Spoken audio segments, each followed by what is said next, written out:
And congratulations to Speaker Hickman. Judge Linder, is it okay to allow a Southwestern Bulldog in our presence today? Will that be all right? We'll talk about that later. Well, good morning. It's good to see everyone, but for me, it's especially nice to just be home after the last couple of weeks. I think since being elected Speaker, I've been home 26 hours until 9 o'clock last night when I made it back in. So it's been a bit of a whirlwind and a big change in schedule for me and for our family, but it's been a tremendous honor, and that's because of you. I wouldn't have the chance to be doing what I'm doing if it weren't for the good folks in District 58, Northwest Oklahoma, that gave me a chance to represent you at the state capitol, and I appreciate that.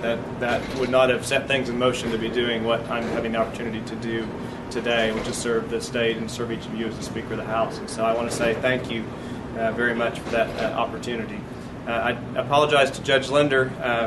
When I was sworn in as Speaker Pro Tem, Judge Linder came down and swore me in. It was very special to have him with us as someone that was a big part of my life growing up. And I had to apologize to him because I didn't have that chance to have him come swear me in as Speaker of the House, because we had about 2 hours notice. And I don't think I could have, as quick as his courtroom moves, I don't think I could have gotten him from here to the Capitol in 2 hours. So we had one of the justices from the Supreme Court come across the way to do that. But it's been a whirlwind. It's been overwhelming. It's been the most humbling couple of weeks of my life, and I'm excited because hopefully that means good things for our area, for Northwest Oklahoma. We have a seat at the table, and hopefully we bring the values that are so important to each of us to a leadership role at the Capitol, and that's why we're there. It does require some additional sacrifices, but you didn't send me down there to sit on the back row and not say anything. At least I don't think that's why you sent me down there several years ago, and I appreciate that opportunity. Lynn was down yesterday. We had a chance to meet with the publishers from across the state and had a great day yesterday. There's just something special about getting to see people from home. I know Senator Marlette shares that during the hectic schedule of the legislative session, and with everybody else that wants a piece of your time, when you get to see people from home, it's just different, and it's reinvigorating, and I'm so excited that you all are going to be having an event at the Capitol, having Alba Day at the Capitol, and we look forward to having you at your Capitol. Bring a hard hat. The building's falling apart. Richard, bring some nails and hammers, and we'll get a crew started while you're there. But hopefully this will be the year we can get something done with the Capitol building as well. And I apologize because when you do come to the Capitol, you won't be able to come through the front door. The barricades are across the way. You can't enter that way. You'll have to walk under some scaffolding. I hope it's not when one of the regular earthquakes is occurring, because there's a good chance a piece of the building could fall off that corner of the building. So be very cautious when you come in. But I hope this is the year we're able to make some progress on that. It's a tough issue. It's an expensive issue. We face a very tough budget year, but we're going to have to do something with your Capitol building. It's not been maintained for decades, and it is in terrible shape. When the Capitol building was built almost 100 years ago, the basement had a dirt floor. And over time, they came in and put asphalt, not concrete, they put asphalt over the top of the dirt floor. They then put the terrazzo floor on top of the asphalt.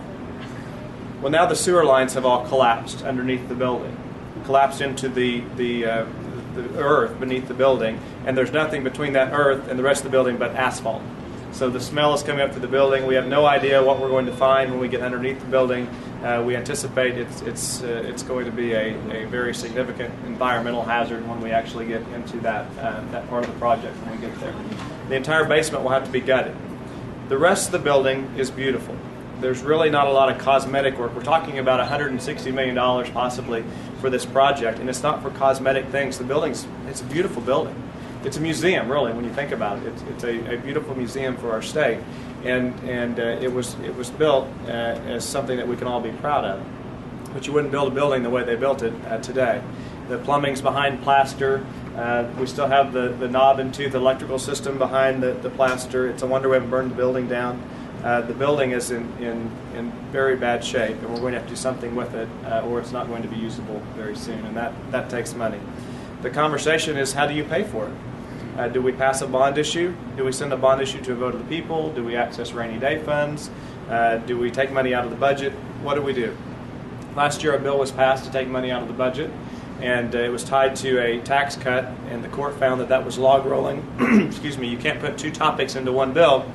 If there's an issue that Senator Marlette is for, but I'm really not for it, if we served in the same body, if I was in the Senate, but there was an issue that I'm for and he's really not for, well, you can get both of our votes if you could put those two things that are disconnected into the same bill.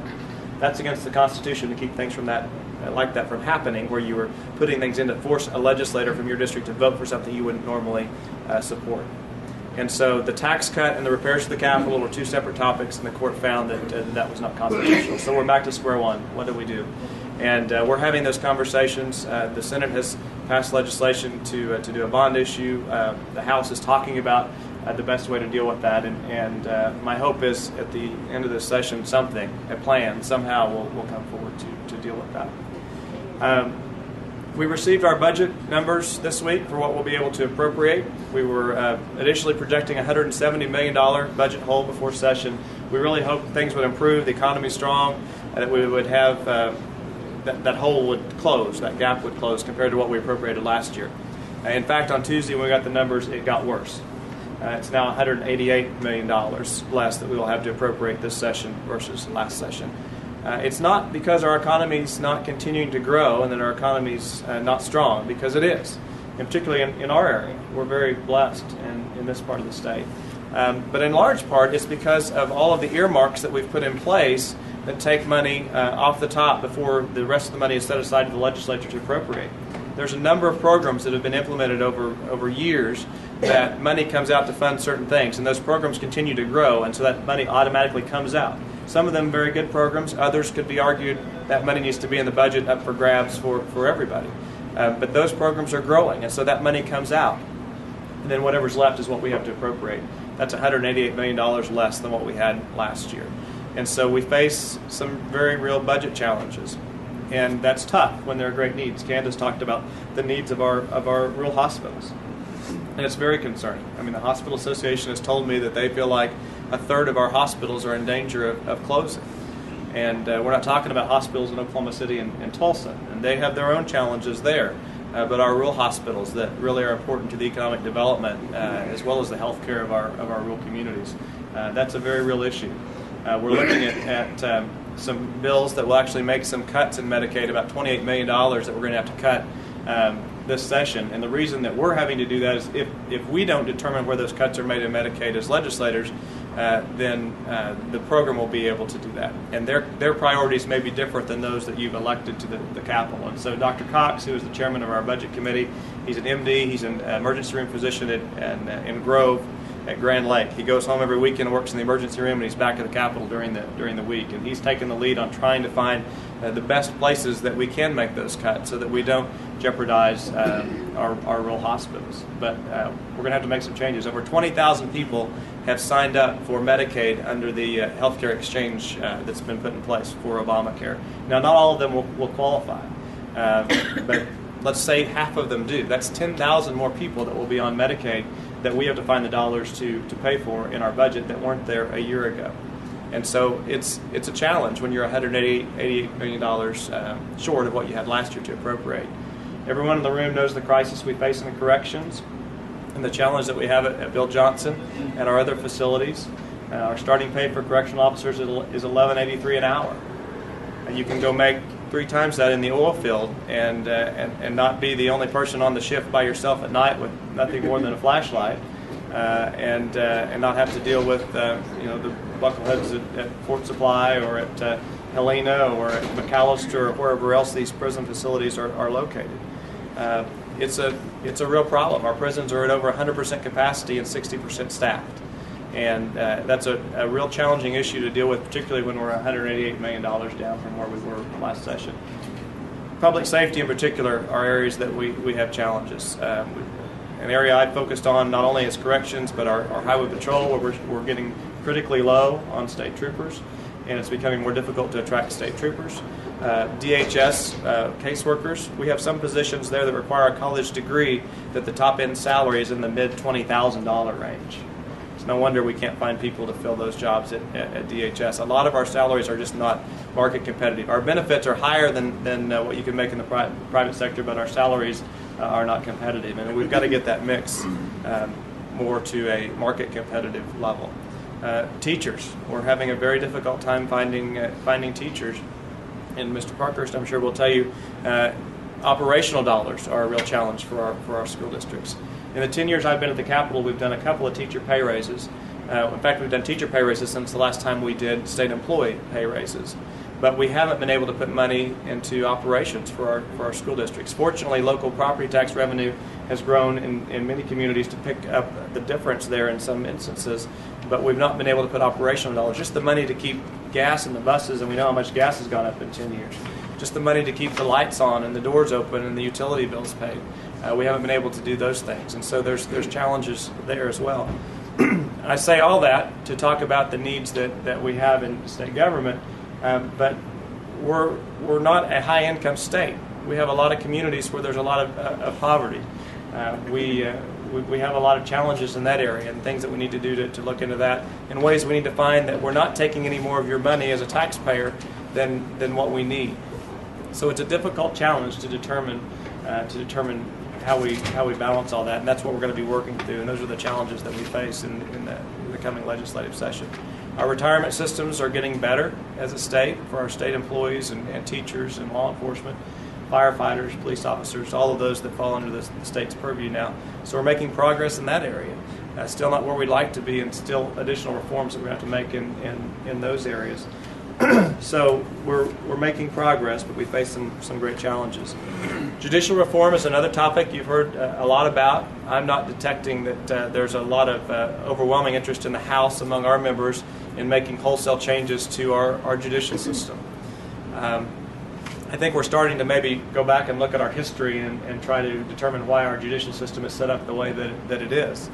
And some of you probably remember in the 1960s the judicial scandals that happened in this state. And you can read a book called Justice for Sale that will tell you those stories of what happened if you're not familiar with that. And I wasn't around at the time, but I've stopped and asked some questions and tried to learn our history from reading and talking to some of those that were. Representative David Dank at the Capitol loves to tell the story of, he says he was but a young child. He actually was not. He doesn't want to sound as old as he really is, but he actually was at the Capitol doing some press work at the time these hearings were going on in the 60s. And he recalls a Supreme Court justice that was called in before a legislative committee and was asked the question, when was the last time that you heard a case and did not take a bribe? And he said the room was silent, probably for at least 60 seconds, maybe 120 seconds, completely silent. And the justice finally said, I do not remember the last case that came before me in which I did not take a bribe. The reforms were then put in place to keep things like that from happening again, and we need to be very careful. I know it'll come as a shock to everyone in the room. Sometimes the legislature makes mistakes. Every once in a while we get something wrong. I know that's shocking. Every once in a while we get something right. Every once in a while we get something right. But we can come back and fix that. Sometimes we pass legislation that has unintended consequences, and we can come back later in the session or the next session and we can correct that. The executive branch makes mistakes as well, and many times we can correct those. When the judicial branch makes a mistake, sometimes those things can't be fixed. If you execute the wrong person, if you take someone's freedom away and imprison them for a decade and it's not the right person, that can't be fixed. So I say that to say we have to be very cautious when we start talking about changes in the judicial system. We want to make sure we have the best people on the court, because there's some mistakes that can't be fixed. We have to make sure we're attracting the best minds, the best in the legal profession to serve in our judicial branch. And it is a separate and equal branch of government. We need to be very cautious. There may be some things we can do to improve it. There may be some things we can do to be helpful, but we have to be cautious. And I don't know what Judge Linder's opinion is, but I don't know that term limits or age limits are a good idea for judges. And I think he's a great example of why that's not a good idea. You can't tell me that someone that is 75 years old on the bench maybe doesn't have as bright of a mind as a 40-year-old that's on the bench. I can argue that all day long. I don't think there's a simple solution there. I don't think it's necessary.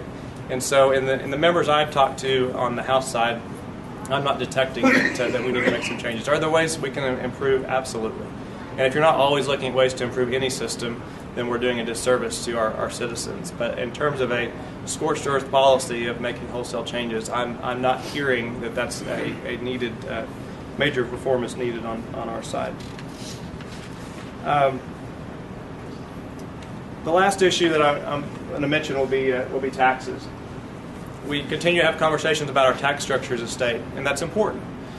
Even in tough budget years, we need to talk about our tax structure and why it's the way it is and what reforms we may need to make. Kansas has made drastic cuts in their income tax. Obviously, Texas doesn't have one. We like to compare to Texas. Texas taxes a lot of services, though. Texas taxes dry cleaning and oil changes and landscaping services and diaper services. I mean, you name it. If it's a service in Texas, there's a tax on it. So there's other ways that they're generating revenue.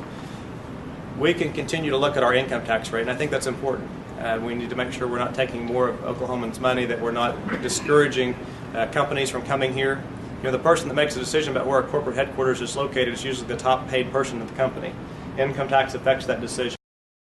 There's a reason that ConocoPhillips is not in Oklahoma. Even though I think they may have more employees now in Bartlesville than they did when they left, their executive jobs are in Texas.